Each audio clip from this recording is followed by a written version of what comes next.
This week on Behind the PFP, I realized you taught me today was that money does grow on trees when you said that the cacao bean grows on trees. We can do everything central exchange typically does, just decentralized, trustlessly, and better. We don't really like these kind of godlike figures that you have in some protocols of these people that are leading them and are so important to their success or failure. At the end of the day, we're doing something decentralized, something that should be a bit nameless and more, let the code talk. We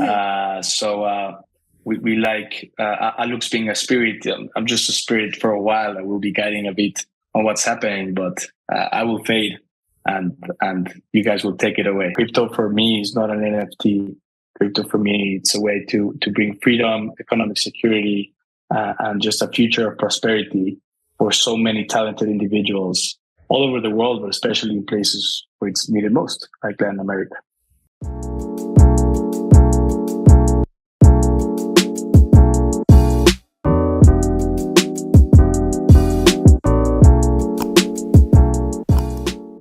Hi, everyone, and welcome back to another episode of Behind the PFP. Today, I am very excited to introduce someone that I had the pleasure of meeting at the Cross-Chain Expo back over the summer in Austin. He is also the co-founder of Maya Protocol. Welcome to the show, Aaluxx. Thank you. Thank you so much, Jade. Happy to be here. Thank you for having us. Did I say that correctly? That's perfect. That's perfect. Now, you were just telling me a minute ago the inspiration for your pseudonym. Yeah. Well, we are obviously very much inspired by the Maya culture. I'm very proud of our heritage as Mexicans.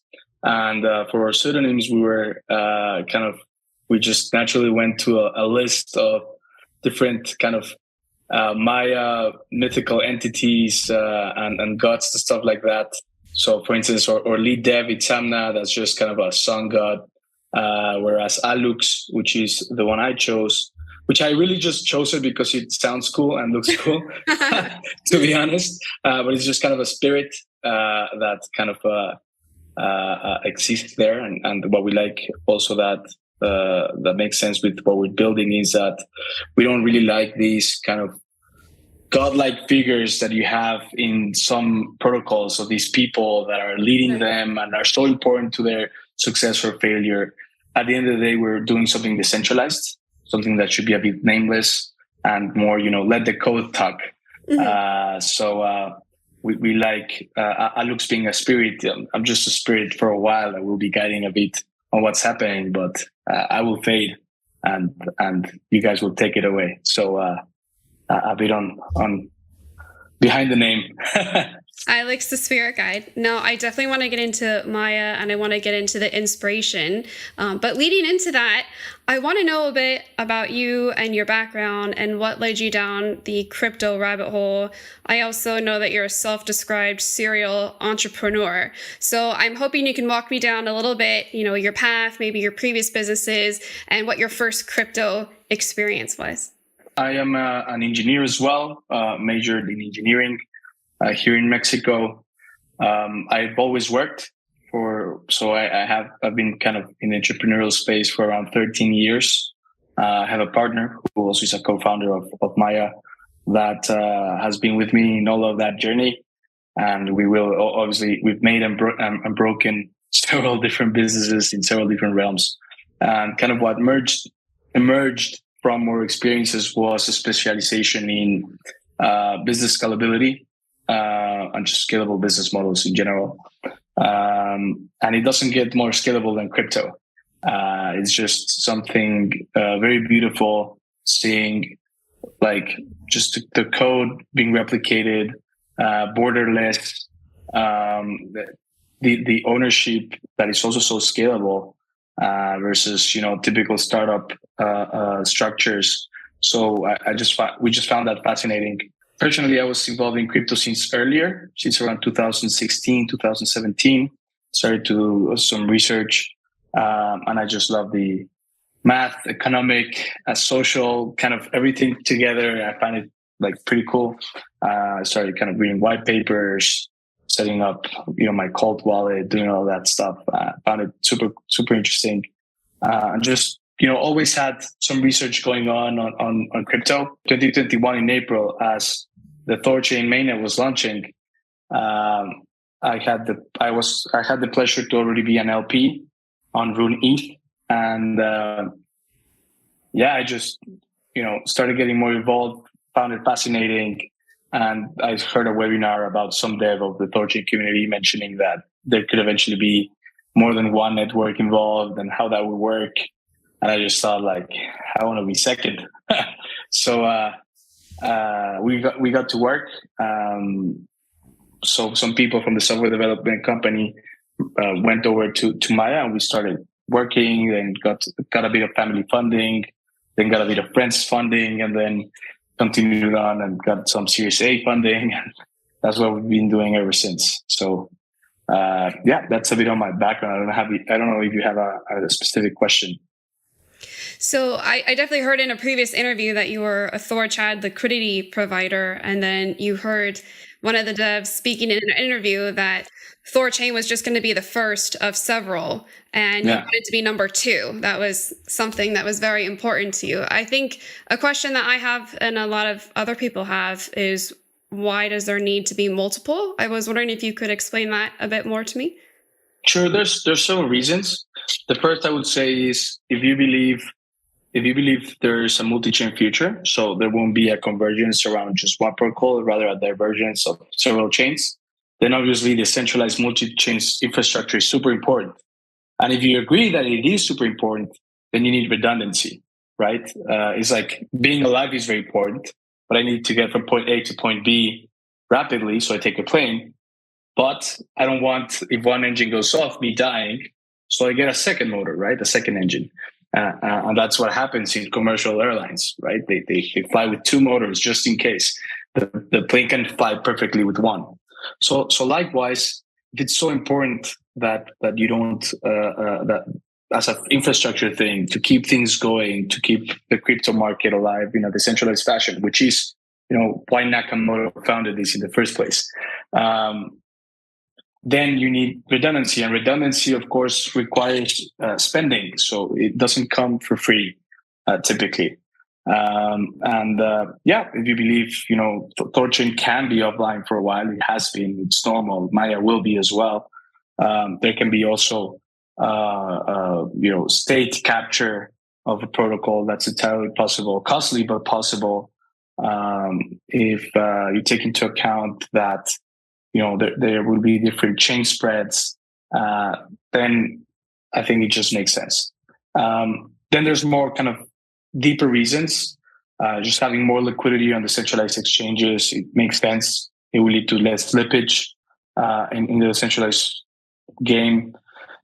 At the end of the day, it's also not Maya versus Thorchain or Thorchain versus Uniswap. It's, DEXs versus SEXs. That's it. That's the game. So just the more people in the space, more teams, more decentralization, more eyes on the code, more development.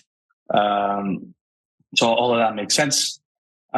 There's also ways to have synergy, arbitrage between both protocols, eventually becoming a price leader together, which would reduce impermanent loss and other stuff. So we believe it just makes sense. But Thorchain, at the end of the day, is also the incumbent. They're the big guys in town in the cross-chain space.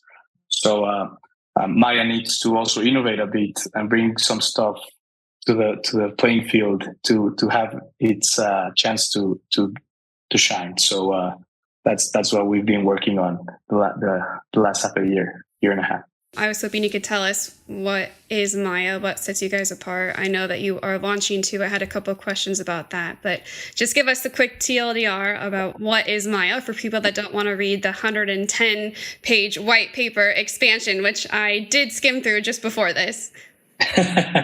Well, Maya is a cross-chain DEX. It allows you to swap between different chains with no wrapping, no pegging, no smart contracts. So essentially, you can go Bitcoin on Bitcoin chain to ETH on Ethereum network flawlessly. Thorchain does this already. We actually use most of their code. And what we bring to the table is simply increased capital efficiency by changing what nodes bond.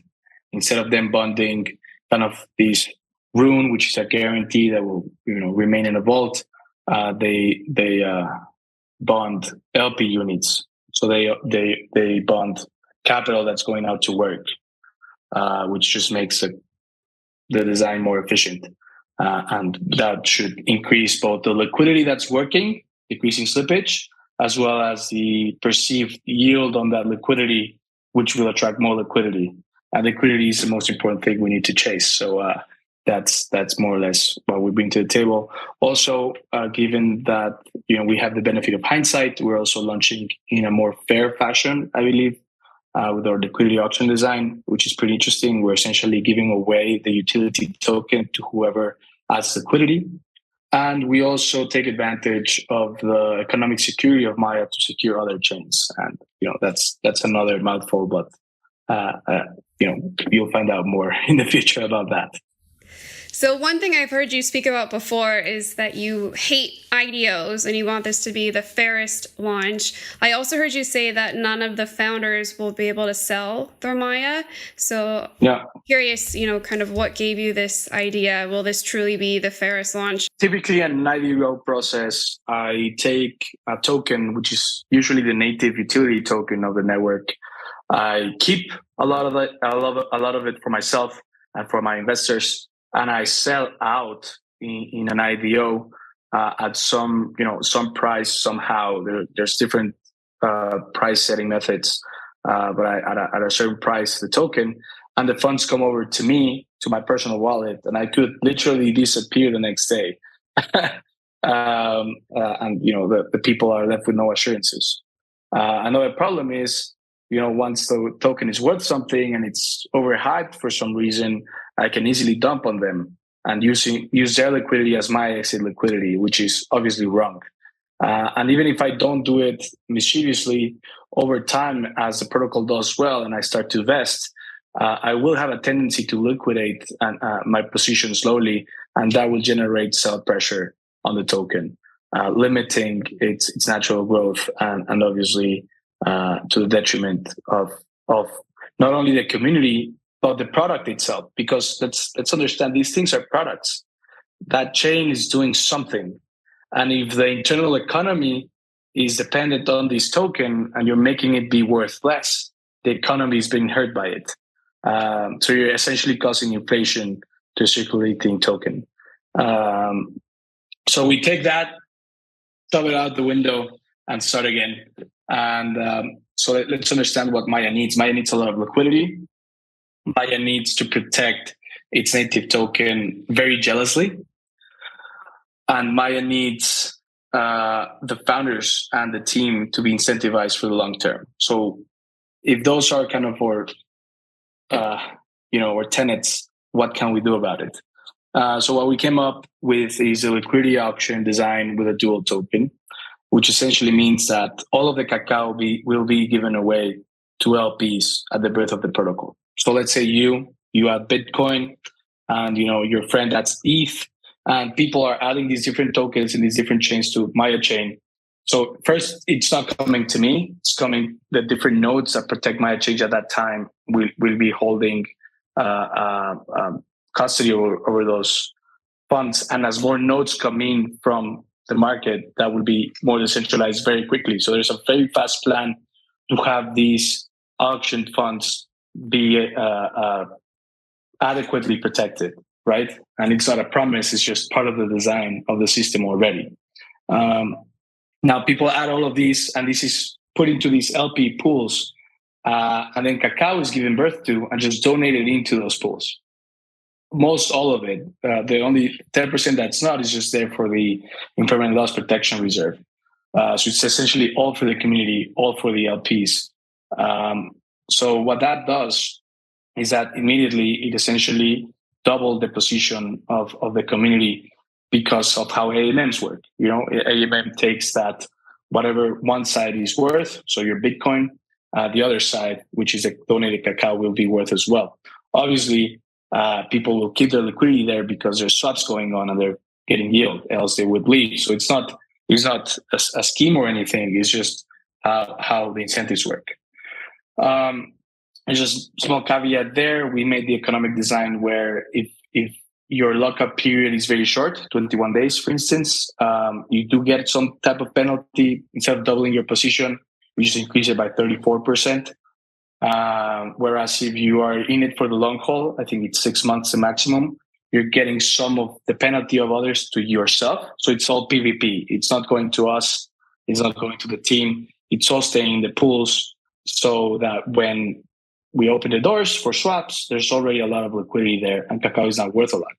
And now notice why protecting cacao price is so important, because it is essentially retaining the economic power of the pools and thus their depth and thus little slippage, which will increase affordability and bring more swap demand. So it's very important to keep cacao. And if I had cacao as the team member, then I could conceivably change that cacao for BTC and take liquidity out of the system. So I don't want the team having cacao from the beginning. Instead, what we do is we share with the team 10% of the swap fees and all the transaction fees and everything. So in itself, it's already a vesting mechanism, if you notice. For every $9, nodes and LPs earn, the devs, investors, founders earn $1. And this $1 is then just divided to Maya token holders, which is just, within the protocol. It's also a native token, but it's of no use really. It has no governance rights, nothing of the sort.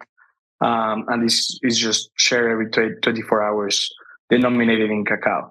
So if we launch, for instance, and there's not a lot of usage of the protocol, but cacao price is very high because it has a lot of liquidity, we cannot just simply, exit, dump, and leave. We have no cacao.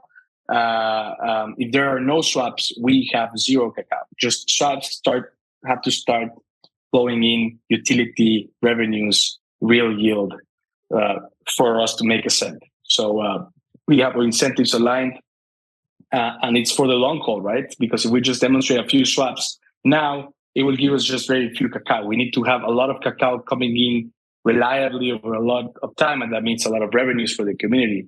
And additional to that, the founder's stake on Maya cannot be sold. So whereas an investor, dev, community member, somebody that bought in some round can liquidate their assets eventually if they want to, the founders can never really liquidate their Maya token. So then how did we earn from the cacao that started flowing in? So our interest is to have a long-lasting, long-living protocol that is generating, yield for a long time, in order for us to make back what we spent, essentially, and all the sweat and tears. So it just makes sense as a design. I think it's super fair. Whoever added more liquidity gets more cacao. Whoever stays the longest gets more cacao. People can withdraw. Cacao is all circulating. It's all available. There's no weird reserves or weird supplies coming out of nowhere. It's just all straightforward. So that's what we set out to do. And I believe the design we chose, ticks all the right boxes. I've been speaking with a lot of founders recently, and there's this big decision of when to launch a protocol, whether to do it in a bull market or a bear market. That's a big decision. And you guys had the opportunity to launch in the bull market, which would have been an easy cash grab, I can imagine, which would have been good for your investors, but you guys chose to delay a little bit, and you're launching in what is truly the depths of a bear market in the midst of peak FUD. Can you walk me through a little bit more about that decision and kind of what led you to this point? That was a difficult decision, but one we needed to make. Obviously, we want, at the end, we are mission driven, right? We want Maya to have the best shot at moving the envelope forward in the decentralized space of DeFi, of cross-chain. We really believe in the mission statement of separate money from state, and I think we can achieve it with crypto. We could have just launched the protocol as is, no capital efficiency increase, no liquidity auction, no shenanigans, no security chains, anything of that nature. We could have just said, cacao, let's say 30% goes to us and our investors, and the rest we IDO out and we launch. we could have done that in December of 2021. So, height, peak of the market. So we took the decision that was not what was best. It would have had a shallow liquidity. It wouldn't have brought anything to the table. It would also be detrimental to the protocol, because if the bear case did happen of the big drop that was expected already, and with the liquidity at launch, all liquidity would have decreased in the percentage numbers that the market decreased, and we saw that with Thorchain. But Thorchain, they launched in a bear, so even now in this new bear, their token price is higher than it was last bear. So it makes sense. It doesn't seem like a failed protocol. Whereas Maya just launching in a bull, just a copycat, and launching quickly, and all of these tokens that the devs have, they didn't develop any code anyway. It would have been just fatal for the long-term prospects of the protocol. Yes, we could have cashed in, I think, quite a bit and quite more easily, but I don't think we would have brought anything to crypto or DeFi. So we took the difficult decision to put in the work, bring in a few changes, launch fairly, wait for the bear to start and launch then, and all of that. And I think it was the right decision. Now the opposite happens. Now, whatever liquidity we do raise in the next bull, it will be 5 to 10x easily. So even if we just raise, I don't know, $10 or $20 million, that's easily 10 or 200 million, 100 or $200 million in the next bull cycle, which is already respectable liquidity for a protocol. So that is, and Cacao is correlated to the price of the assets it secures. So we will see also a nice hockey stick towards the ceiling in that regard. So our community will be happy. It will generate a lot of stimuli for the swapping and synths and savers and all that because of the economic growth. So that will generate a lot of revenues, which in turn will generate Cacao for Maya holders. We have brought something to the space. People can see it, code base on GitLab. We have a nice white paper describing everything that we've worked on. Our code was audited by Halborn. The audit's finished in 9 days, actually, 19th of January. We're excited about that.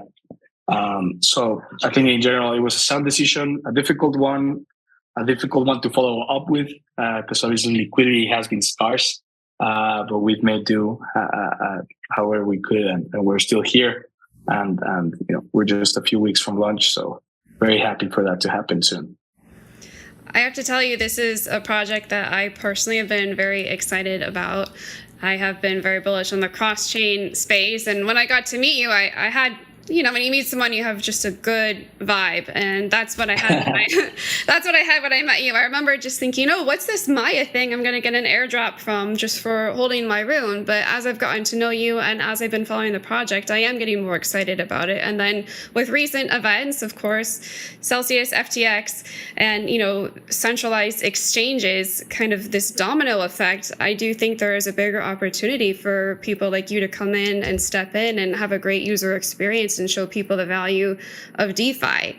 And to hear you come in and speak and know that there's not going to be some token unlocks and vesting period, and that you are committed and that you are in it for the long haul, that gives me a little bit more of a warm and fuzzy feeling, as opposed to this frothy bull market where there was just yield everywhere, and knowing that this is more of that real yield narrative. You're going to get paid off the swaps.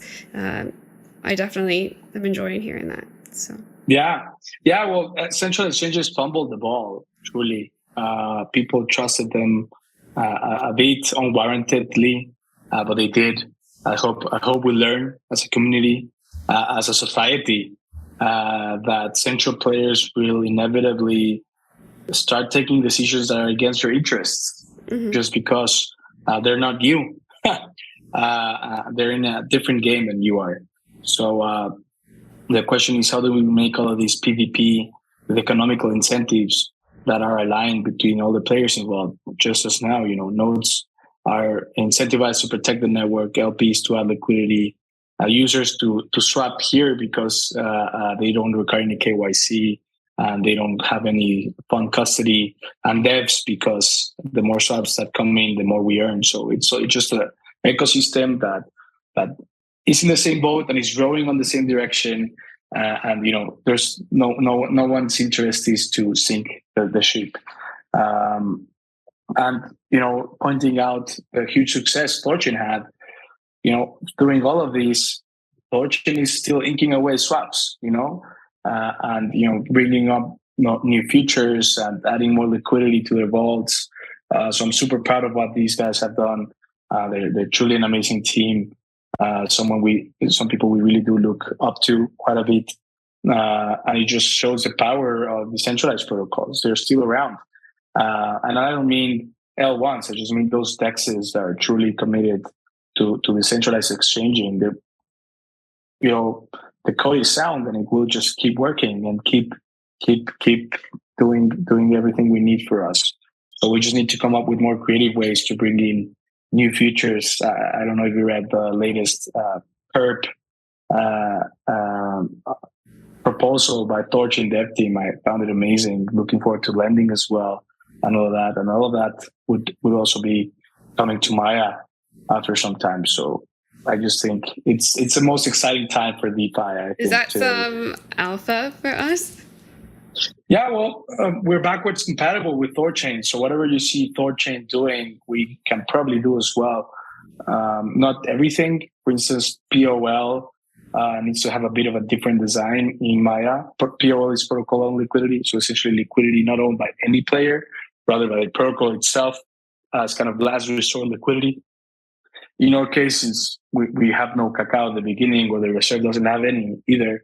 It needs to come from somewhere. So we're also going to pass on a percentage of fees to POL, or we'll see how we do that. But all the rest, so synths, savers, lending, perps, order books that Thorchain is working on today, we are obviously going to help bring to fruition, but can also enjoy its fruit. So looking forward to that. In a previous interview, you said regulators be damned when you were discussing Maya. You give some great sound bites, by the way, when you were discussing Maya as a potential security in some jurisdictions, and that was a reason for your team's anonymity. I was wondering, does this mean that we'll be seeing Monero added to Maya in the near future? So I love privacy coins, and I think, in a different world, Monero could have been the Bitcoin of our world if it had just been, brought to life earlier. Bitcoin was, I believe, kind of a proof of concept, and very, very successful at that, and now has kind of a lot of incumbency in the market. But I love privacy. At the end of the day, look, privacy is what we have by default in real life. When I give you cash, or in ancient times when I gave you a bit of wood, I didn't have to declare it to everybody else around that I did, right? Privacy is super important to what makes us human. And also a very important component of liberty, of freedom. So I believe it's something we need to focus a lot on. That said, we have to understand the timing of things, right? So we have the short term versus the long term. In the short term, there will be a lot of pin down on privacy. And as a decentralized exchange, we're already juggling quite a few things, right? We're already not doing KYC. We're already doing no AML. We are already, not following any other regulation brought by the state. It already doesn't pay taxes by default. Some people have to do that themselves. So there's already a lot of baggage in that train. So if you add privacy too soon, when you're still too small to make it, then it can be detrimental and terminal, catastrophic for your protocol. So I think the rationale Thorchain has, and currently in Maya as well, is, look, let's get a true DEX out there that is already doing everything a DEX can do, but better, right? And once that's done and that's secure and that's big enough that it won't fail anymore, it's already battle tested, it's already running on bare metal nodes. The government is unable to bring it down because they're just already holding too much liquidity and would be too expensive to bring them down. Now you introduce privacy into them, either directly or through a third org, just hosting all of these privacy coins and making that kind of like opt-in. What do you want to do? Do you want to swap through Thorchain and Maya that are open, or do you want to go through the privacy route? So with all of that in mind, it's just a timing thing. Guys, be patient. we're breaking ground here, and we're trying to make it work. And we're chasing more than half of our job is just chasing liquidity for the protocol. And those liquidity doors, many will close if we're related to privacy, right? So we just only need to have a lot of liquidity, a lot of inertia, and then start looking at those options. So yeah. Now, whereas in another hand, protocols that can have privacy transactions but can have them open as well, those are probably fine from the very beginning. So we will focus on those earlier, because we think that will sound better, because we're not involved in the privacy. We're doing open transactions that are visible, that are public, and if somebody then does it privately, that's their prerogative. It's like me giving cash to you and declaring that openly to the state, and then you giving a back alley cash transaction. I didn't do anything, you did, right? So yeah, that's more or less where my heart lies. I love privacy. I wish Bitcoin were Monero from the beginning. It wasn't. Alas, we're here. Things are by default public, and if we're gonna have to juggle a lot, I think that should be a ball we have later in the game. So not never, just not now. Look, in my view, crypto was already very big last cycle, and it will considerably be bigger next cycle as there are more use cases, more technology. Zero knowledge proofs are becoming huge. There starts to be, more visibility, awareness, user experience, technology. What Thorchain and Maya are doing, all of that. So once the market is bigger and bigger and bigger, keep in mind this means governments are already getting less powerful. So let's say you're Argentina, and in the past you were used to just, you need more money, you just inflate your token, your shitcoin, which is your local currency, and the population there has to eat it. They have to eat the inflation, they have to eat the hit, and they have no other option. But now they do. We have one employee in Argentina. We just pay them with Bitcoin. So now that people have a choice, it is stopping a very important and last resource method of governments funding themselves. Also, as more people go to crypto, there will inevitably also be less taxes raised, even if people are good citizens and all of that. It just changes the dynamics of when and where you pay taxes. So with that in mind, and people having less, for instance, seizing assets now, it's very difficult. Seizing Bitcoin is not straightforward at all, unless less so Monero and others. So because of that, over time, I think government right now will start doing kind of the kicks of some of the man drowning, which is increasing regulation, just, a lot of yelling, a lot of doing, a lot of activity, a lot of pressure, but they will go under eventually in that regard, and we'll have to either, join them or die. If we see other countries that are crypto friendly, I think they will do much better, especially in the coming years. And those that take an enforcer route, a regulation route, will be punished. Because if I'm in Switzerland and I want to buy a house, I will probably just, declare it and do everything openly, since there's many options for me there in that regard. So I'll pay taxes. And if I'm American, I'm probably going to be moving to Switzerland if I have a lot of crypto money, right? So that would make Switzerland richer and America poorer. So if you take that over a long period of years, I believe over the next 5 to 8 years, there won't be much energy behind regulation, and privacy will take predominance. And I'm so happy for that to happen, and so much looking forward to it. Um, the other alternative is that we don't have any cross-chain technology. We didn't really do anything decentralized. We were just, doing NFTs and cashing in money. We don't really do anything of value, and crypto implodes, and we morph into a world of CBDCs where, or expenditure is public and regulated by the state, what you spend on and how much you may spend, and seizing is super easy.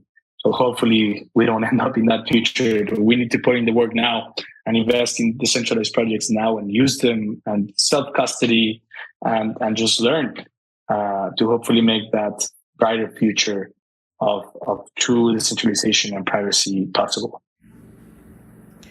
That's so amazing that you led into that, because you seem like such an interesting person to get their opinion of CBDCs on. That was one thing I wanted to know from you, just from listening to some of your previous interviews and some of the things that you said today. Maybe you'll give me a good soundbite from my interview on this one. Well, I don't research enough on CBDCs because I just get pissed off. But we cannot let that happen. Like, it's fine if I believe if states start creating CBDCs, it might accelerate their downfall.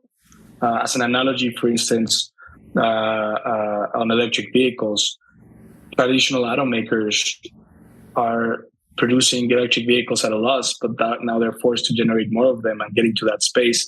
And that's just exacerbating their problem, because they're cannibalizing their own brands while generating a loss-making vehicle and reducing volume of the profitable vehicles. So them entering this new space is accelerating their demise.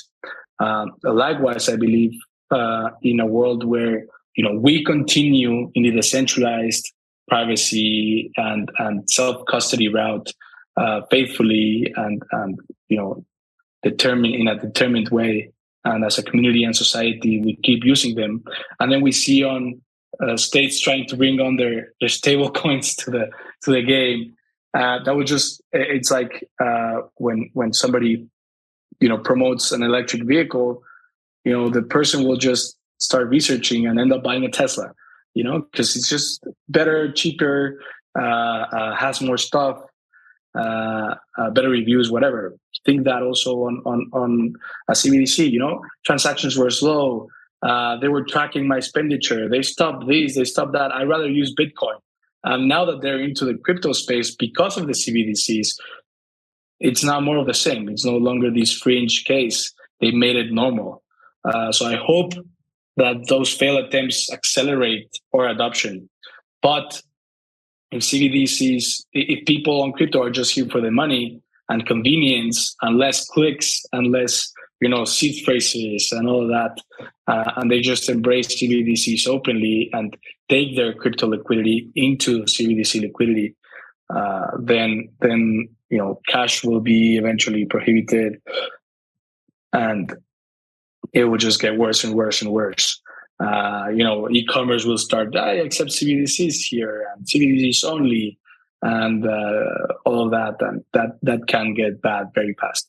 But if there's no liquidity being exited from crypto, rather just more people joining the crypto space because of the CBDCs, because we are building things of value and use, then I think we will succeed, and CBDCs will just increase the rate at which the fiat shitcoin era ends faster. So it sounds like we have a unique opportunity, and it's a good thing there's good builders out there like you who are creating a decentralized future for us, so that very bleak one that you just painted hopefully doesn't come to pass. Yeah. One thing that we touched on earlier, but I wanted to go back to a little bit, is the ancient Mayans were a big inspiration for Maya, not just in name, it sounds like in some other parts as well. They were pretty technologically advanced. So I was doing a bit of research and I read that the cacao beans were actually used as a form of currency for buying and trading goods. At one point, they were more valuable than pure gold, and they were used as recently as 1850, still for small change. So I thought that was very interesting. I'm learning more about money as I'm going down this rabbit hole. So I was wondering, besides the name now we learned, how else did the ancient Mayans inspire you? Are there any rituals? I know they were big into rituals that you maintain now in your personal or professional life, and what have they brought to you now? Well, cacao is, yes, obvious. Some guy Twitter once said, like, hey, why cacao? Like chocolate, soy, like a caricature. But we explained the background on cacao, and he was like, oh, I didn't know. Thank you. Today I learned.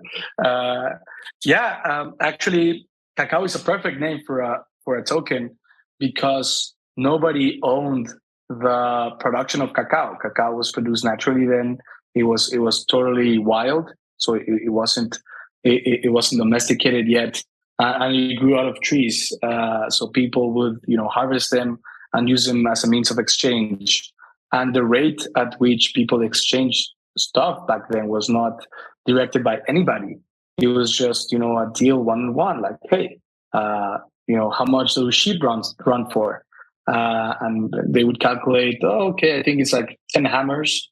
And 10 hammers I was giving for like 3 cacao. So, 30 cacaos will do. And there you go. And cacao is just a way to be used as a store of value and means of exchange. And it really literally powered the Mayan economy beyond what many other civilizations had. So pretty interesting stuff in that regard. And I just love that of what we chose to name our protocol. I love pre-Hispanic culture. At the end of the day, in Guadalajara, where I'm based, we're too far north to be too much involved culturally directly.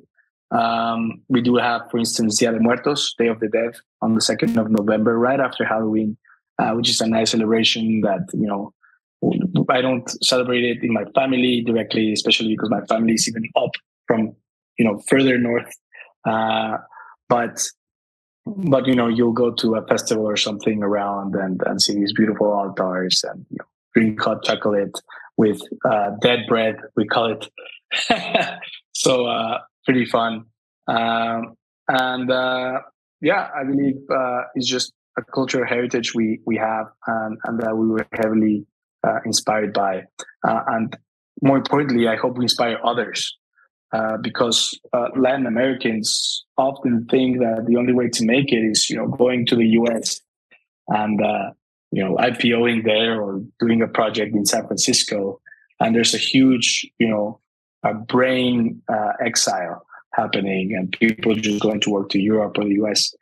Today with crypto, there's no borders. You can build at home and be pretty successful. So I hope Maya is one such example. Because there's definitely many bright people working all around crypto. There's many Latin Americans working different projects that I met, and you're like, hey, you're Latino, hey, hola. And we have to believe it, that we can do it. Crypto is no longer a market that's monopolized by a state power or by a currency or by Wall Street. Rather, it's just something for all of us. And if you have a laptop, which most of us have, or a smartphone, you can be part of it. So hopefully we can inspire others in Latin America through our obvious naming and obvious show of hand that we're from Mexico and from Argentina, and they'll hopefully join us building. And really, it is us who need it most. Underdeveloped countries where dictators often inflate currencies beyond what they should and seize property and all of that. We need these a lot, and we need adoption quick. In places like Argentina and Venezuela, it's not a matter of speculative investing. It's a matter of whether you will eat or not. So it's definitely more serious than many people seem to make it be. Crypto for me is not an NFT. Crypto for me, it's a way to bring freedom, economic security, and just a future of prosperity for so many talented individuals all over the world, but especially in places where it's needed most, like Latin America. God, that was so inspiring to listen to. It's interesting, I live in the United States and we're only just barely getting the touches of inflation. And I'm feeling the pains of it when I go to the store or the gas station. But you're right, I have no idea what it's like to live in Latin America and deal with what you're describing. And this can really change lives. And it's interesting to get that global perspective and being able to talk to you and meet people all across the world and find out the real world use cases. That's really what excites me. And you guys are seeing probably, reportedly single digits inflation, more likely lower double digit inflation. Some of these Latin American countries are facing triple digit inflation. Like, that's just crazy. It's just like saying, with your money just halved. So if you could buy something for $100 today, you would have to earn $200 next year, or eat half, or provide half of toys to your children, or have half the budget for healthcare. So it's terrible stuff. Really, it's sad. So we need to work on it for them, and this is not next cycle or in 10, 20 years. This is now. People are suffering now, so we need to apply the urgency that this deserves. Satoshi Nakamoto published the Bitcoin white paper after the fall of the stock market in 2008, and started Bitcoin chain right after. It was rightly a manifesto against what was happening, which was the government socializing the losses of these centralized groups that fumbled the ball and further inflating or means of exchange to bear that cost on top of the taxes we pay, and on top of the debt to our children. And it trickled down to every country, not only the U.S. So we in Mexico faced that, even though we didn't have any of the upside or decision power. The whole market collapsed all over the world. So we need to stop that. We need to take that power away. We need to take that power in our hands, and we have the technology now to do it. It's up to us whether we put in the work and the slight inconvenience and the just awareness around us, like we're doing with this podcast. To make that future happen faster. Mm-hmm. So kind of along those lines, what would you say are the biggest challenges that you face right now in the space, and how are you overcoming them? Just being laser focused in security is difficult. You need to audit your code, implement bug bounties, be super careful. And it's just a lot of stake, like a very high stakes thing. So that's a big challenge, and paying for the audits, which are obviously expensive, especially if you get any good ones. Mm-hmm. That has been a challenge. Sourcing liquidity in this scarce market where people are kind of frightened. Yeah. People are also just saving up for the upcoming recession, or just became burnt or uninterested in crypto because of recent events by central players, which doesn't make any sense. For me, it validated the crypto narrative, but some people, they keep asking me like, "How's your Bitcoin doing?" Huh? I'm like, "Just fine," that has been a challenge, and obviously then just awareness. A lot of people disappearing with this downturn, so it's more difficult to grow the roots of the community and get more followers, get more interest, get more awareness. So, shout out to anybody that knows more ways to get awareness or more podcasts or spaces to join into. We're happy to participate in those, because we just need to inform more people and invite more people to join us in these missions. So, those would be the three challenges: security, liquidity, awareness.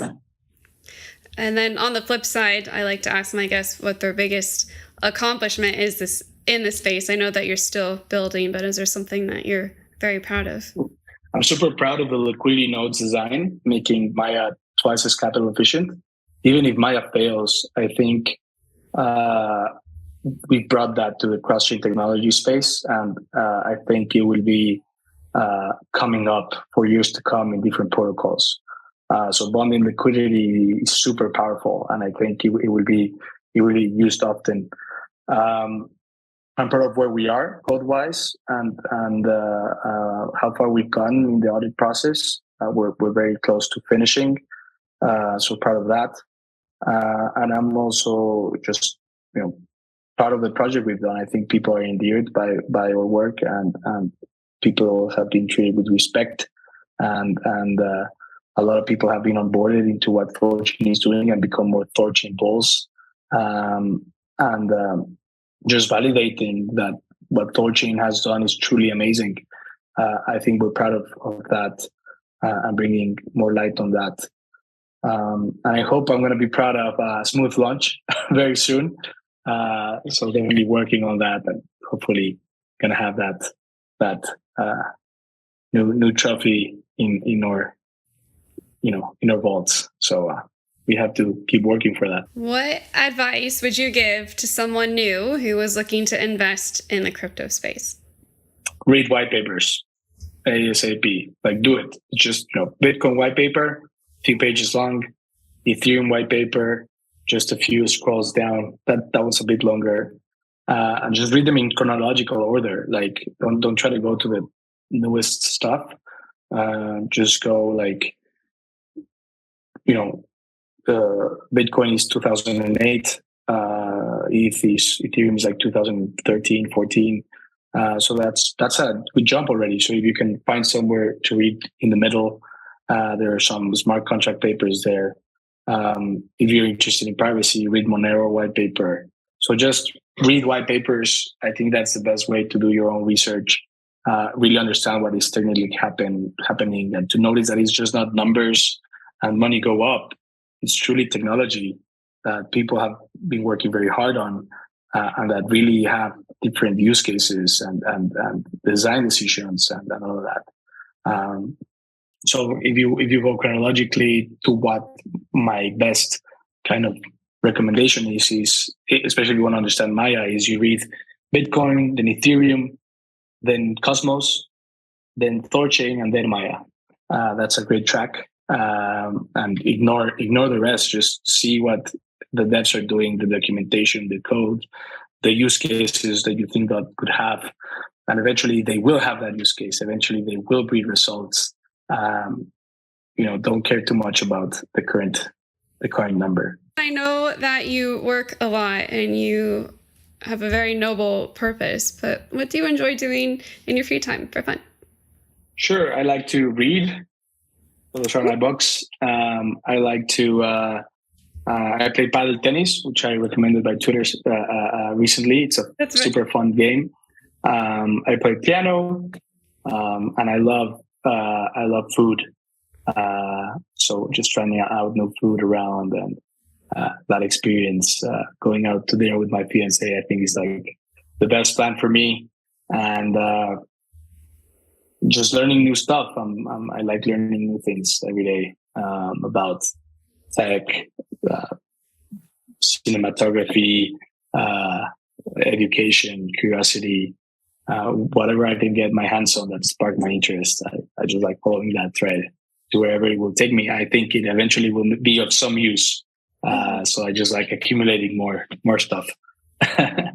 I definitely see that you have this very curious mind, and you also have a very technical mind. But what I like about you is, even though you're so smart, and I've heard you explain things in such a technical way that really go over my head, you also have a way of explaining things to me, or, like I'm a fifth grader, and you can use these analogies and explain it in a very simple fashion. And I think that's a really great thing about you. Yeah, I think it's important to have adoption and awareness to be able to explain stuff simply.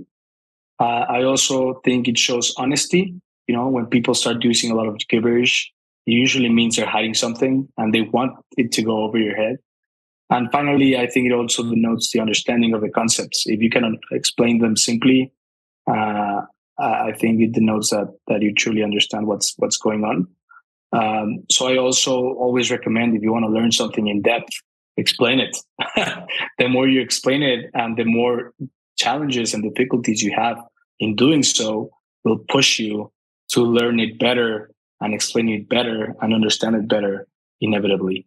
So one of the best ways to learn, I think, is teaching. And I think teaching is very powerful for that. So I have a couple of quicker questions. I call this the quick take section. Okay, I'm ready. Shorter answers. What is the best advice you've ever received? Wow, that's not a quick question. No. Typically just like the first thing that comes to mind. Wow. Well, I've been given a lot of advice. I think depending on what mood you are, it's what answer you'll get. But I think the one I can think of now is from my dad. It's to save. There's a book called The Richest Man in Babylon, and it says, if you were poor with 100% of your salary, you're exactly as poor with 90% of it. So save 10%. Yeah. And I think I say this because with the liquidity crunch going on, I've had to take from our savings to keep Maya going. And, thanks for that advice, Dad, if you're listening to this, because I wouldn't be able to do so if I hadn't heeded that advice. So, I'd say, thanks, Dad. I'm sure he'll love that. So I know that you have a massive bookcase there. So what was the last book you read? Almanac. Pretty cool book, actually. It speaks about the leverage of code. So that is translatable to crypto. So you can have the chance to read it. It's very philosophical, but it introduces a lot of learnings. And I think it's very inspiring as a book. Oh, there's another book, pretty cool, called Curiosity. Curiosity? I recommend a lot. Yeah. No, Curious. Curious. Let me give you the exact title. The title is Curious, the desire to know and why your future depends on it. Pretty cool book. It speaks about how we know people are curious, why we are curious as a species, and how to protect curiosity in others.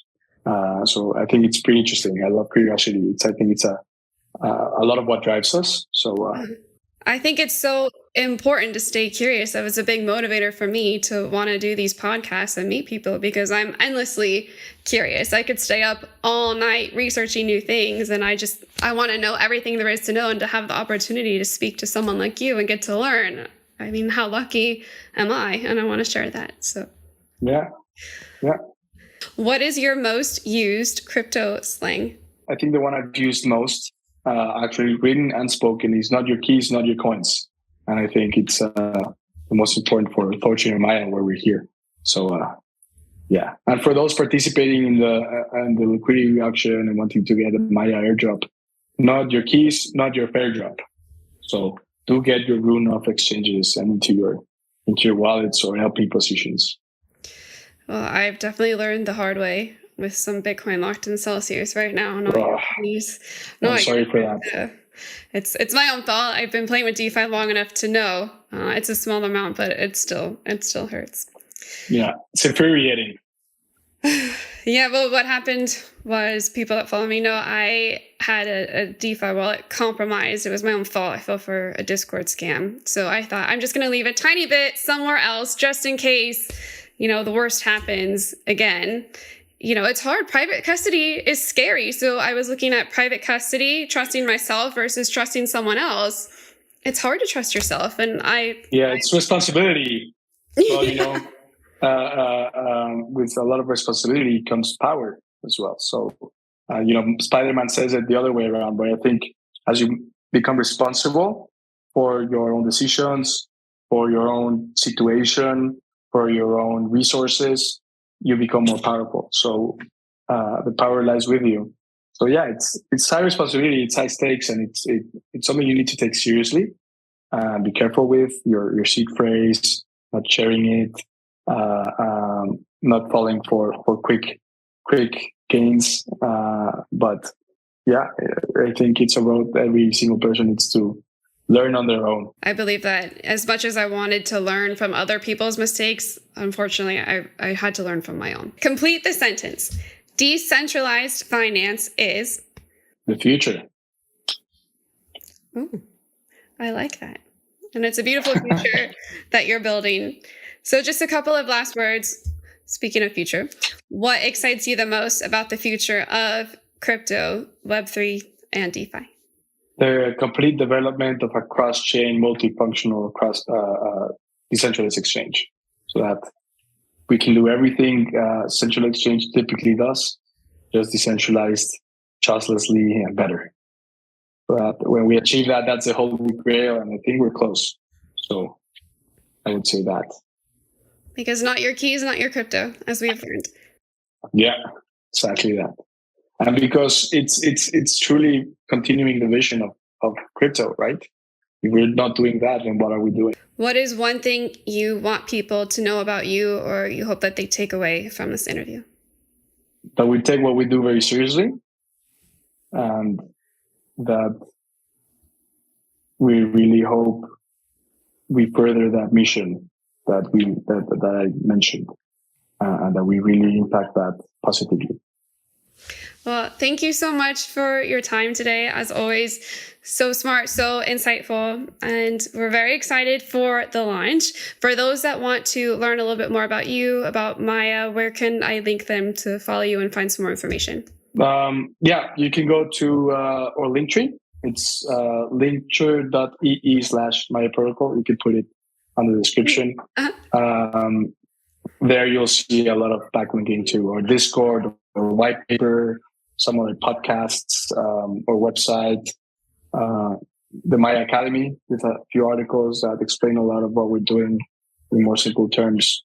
And you can find everything there. So go right ahead, take away. And if you like more insights, or Discord is also the best way to go. We have a channel there of the discussions. You can post, the hardest questions there. And you can also follow me at Twitter at Aaluxx. The last thing I realized you taught me today was that money does grow on trees. When you said that the cacao bean grows on trees. So it really does. It really does. So obviously not financial advice, but cacao grows on trees, right? Yeah. It's a good slogan. If you're looking for, exactly. If you're looking for a marketing slogan. Anyway, it was great fun to catch up with you, and I'm really excited to watch all of your progress. I truly feel that you're one of the good ones, and I knew it when I met you. I just could feel that you're going to do great things. So thank you so much for your time, and looking forward. Thank you so much to you too. Thank you for having us, and happy to be here again when you invite us next. And see you on my launch. Of course, looking forward to it. Chat soon. Awesome. See ya. Bye-bye.